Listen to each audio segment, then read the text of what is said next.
भगवान श्री कृष्ण कहते हैं, अपने लक्ष्यों को हमेशा याद रखिए। किसी भी लक्ष्य को निर्धारित करने से पहले खुद से 3 सवाल अवश्य करें। पहला, आप उस काम को क्यों करना चाहते हैं? दूसरा, इसका क्या परिणाम होगा? तीसरा, आपको इसमें सफलता मिलेंगे। अगर तीनों सवालों के जवाब आपको मिल जाए, तभी उस लक्ष्य की ओर कदम बढ़ाए। आपने अपने लक्ष्य के लिए क्या रणनीति बनाई है, इसके बारे में कभी किसी को ना बताए। गुप्त रूप से केवल उस दिशा में मेहनत करते रहे। नमस्कार मित्रों, आप सभी का हमारे चैनल प्यारे गोपाल सेन में हार्दिक स्वागत है। हम आपसे अनुरोध करते हैं कि इस वीडियो को अंत तक जरूर देखें, क्योंकि इसमें आपके लिए एक महत्वपूर्ण संदेश छुपा है। अगर आपको हमारा यह प्रयास पसंद आए, तो कृपया वीडियो को लाइक करें और नीचे कमेंट में जय श्री राधे कृष्ण लिखकर भगवान के प्रति अपना आभार व्यक्त करें। साथ ही हमारे चैनल को सब्सक्राइब करें और बेल आइकन को दबाएं, ताकि हमारे प्रेरणादायक वीडियो सबसे पहले आपके पास पहुंच सके। तो चलिए अब बिना देर किए आगे बढ़ते हैं। मित्रों, यदि आपके लक्ष्य के मार्ग में कोई विपत्ति है, तो उससे घबराकर लक्ष्य को बीच में ना छोड़े। धैर्य के प्रति विपत्ति का सामना करें, पर लक्ष्य के प्रति सकारात्मक सोच के साथ प्रयास को जारी रखें। जरूरी नहीं जैसा आपके साथ पहले हुआ वह आगे भी होगा। आपके भविष्य को संवारने की गुंजाइश हमेशा आपके हाथ में होती है।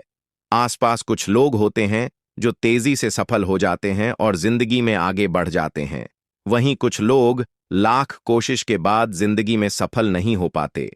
उन्हें सबसे पहले अपने लक्ष्यों को तय करने की जरूरत होती है, जिससे कि पता चल सके कि किस दिशा में आगे बढ़ना है और मेहनत करनी है। जिंदगी में सफल होने के लिए अगर लक्ष्य तय करने में दिक्कत है, तो इन बातों को हमेशा याद रखिए। आप दूसरों के मुताबिक लक्ष्य चुनने की बजाय अपने हिसाब से लक्ष्य को चुनिए। जब काम को आप अपने तरीके से हैंडल करने की कोशिश करेंगे कि लक्ष्य निर्धारित करना आसान हो। सपने देखना अच्छी बात है, लेकिन सपने को अगर हकीकत में पूरा करना चाहते हैं, तो मन से समझने की कोशिश करें कि आप क्या चाहते हैं। लक्ष्य निर्धारित करने के लिए उन्हें पूरा करने के लिए कितने सोर्स है, उस हिसाब से लक्ष्य निर्धारित करें और आगे बढ़े।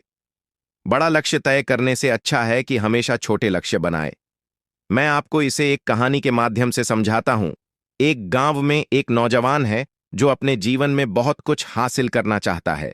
उसके मन में कई सपने थे और वह हमेशा अपने लक्ष्य को लेकर उत्साहित रहते हैं, लेकिन बीच बीच में उसके दोस्त और रिश्तेदार उसके ताने मारते हैं। यह सब तेरे बस की बात नहीं है, तू इतना बड़ा सपना देख रहा है, यह तो कभी पूरा नहीं हो सकता। शुरुआत में उसने अपने सपनों को लेकर काफी मेहनत किया, लेकिन समाज की इन बातों ने उसे हिलाकर रख दिया। धीरे धीरे उसका आत्मविश्वास ढंग बनाने लगा और एक दिन वह हार मानने की कदर पर पहुंच गए। वह सोचने लगा, सच में वह अपने लक्ष्य को नहीं पा सकता। फिर एक दिन उसकी मुलाकात एक बुजुर्ग से हुई जो अपने अनुभवों से भरपूर थे। उन्होंने नौजवान के चेहरे पर चिंता और भरता शादी की, तो उन्होंने इस कारण पूछ। नौजवान ने अपनी सारी बातें साफ साफ बता दीं। बुजुर्ग ने मुस्कुराते हुए उसे समझाया, बेटा, सफर में कई बार ऐसी मुश्किलें आएंगी। लोग ताने देंगे, हंसेंगे, खिल्ली उड़ाएंगे, लेकिन अगर तुम अपने लक्ष्य के लिए गंभीर हो, तो कोई भी रुकावट तुम्हें नहीं रोक सकती। एक बात हमेशा याद रखना, जब तक तुम अपने लक्ष्य को याद रखोगे, उस पर डटे रहे, तब तक तुम्हारी जीत निश्चित है। बुजुर्ग की बातें सुनकर नौजवान के मन में फिर से जोश भगा है।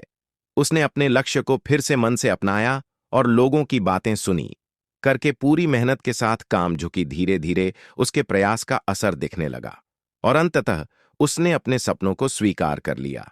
उसकी मेहनत और बुजुर्ग को छोटे से समझाने में उसे याद दिलाया कि लक्ष्य को हमेशा याद रखना चाहिए, क्योंकि जब आप अपने रास्ते पर अडिग रहते हैं, तो किसी भी मुश्किल को पार करना मुमकिन हो जाता है। भागवत गीता में भगवान श्री कृष्ण ने कर्म और फल के बीच एक संबंध बताते हुए कि कहा है कि हमें कर्म करना चाहिए, लेकिन फल की चिंता नहीं करना चाहिए, क्योंकि हम अपनी कर्म फल के बारे में पूर्वानुमान लगा सकते हैं, लेकिन फल निश्चित नहीं होता। इसलिए फल की चिंता करना निरर्थक है और उससे हमें अत्यधिक चिंता और तनाव का सामना करना पड़ता है। कर्म हमारा कर्तव्य है, लेकिन हमें कर्म फल के बंधन से मुक्त होकर कर्म करना चाहिए। इसे एक कहानी के माध्यम से समझते हैं। एक बार की बात है। एक गांव में एक युवक रहता था जो अपने भविष्य को लेकर काफी चिंतित था। वह दिन रात सोचता कि मेहनत तो बहुत कर रहा है, पर ना जाने इसका फल कैसे मिलेगा। क्या मैं सफल हो पाऊंगा? क्या मेरी मेहनत रंग लाएगी? यह सोच सोचकर वह इतना घबराया है कि कभी कभी काम करने में उसका मन ही लगता। एक दिन उसकी मुलाकात एक साधु होती है जो दूर से गांव से आए थे। युवक ने साधु को अपनी चिंता जताई कि मैं मेहनत तो बहुत करता हूं, लेकिन हर वक्त यही सोचता हूं कि इसका फल क्या होगा। क्या मैं सफल हो पाऊंगा? साधु मुस्कुराए, बोले, बेटा, श्री कृष्ण ने गीता में यही सिखाया है। हमें सिर्फ कर्म पर ध्यान देना चाहिए, बल्कि फल की चिंता नहीं करना चाहिए। कर्म ही हमारा आधार है और फल का विचार करना हमारे बस में नहीं है। अगर हम हमेशा फल के बारे में सोचते रहेंगे तो हमारे कर्मों में कमी आ जाएगी। यह सुनकर व्यक्ति थोड़ा भ्रमित हो गया और बोला, लेकिन बिना फल की चिंता किए कैसे कर्म करें? मुझे कैसे पता चलेगा कि मेरा प्रयास सफल होगा कि नहीं? साधु ने एक उदाहरण देकर समझाया कि मान लो तुम एक किसान हो। जब तुम बीज बोते हो तो क्या उस वक्त यह सोचते हो कि हर बीज से पौधा निकलेगा या नहीं? बस तुम यह जानते हो कि अगर बीज को सही तरीके से पानी, धूप और देखभाल मिलती रहे तो फल अवश्य होगा। ठीक उसी तरह तुम अपना कर्म करते रहो और परिणाम को छोड़ दो। हमें अपने कर्म करते रहने चाहिए, चाहे वह किसी भी क्षेत्र में हो। हम अपना कर्म करते रहेंगे तो इसका फल अवश्य ही मिलता है। थोड़ी देर से ही सही, लेकिन मिलता जरूर है। वह कहते हैं, सब्र का फल मीठा होता है।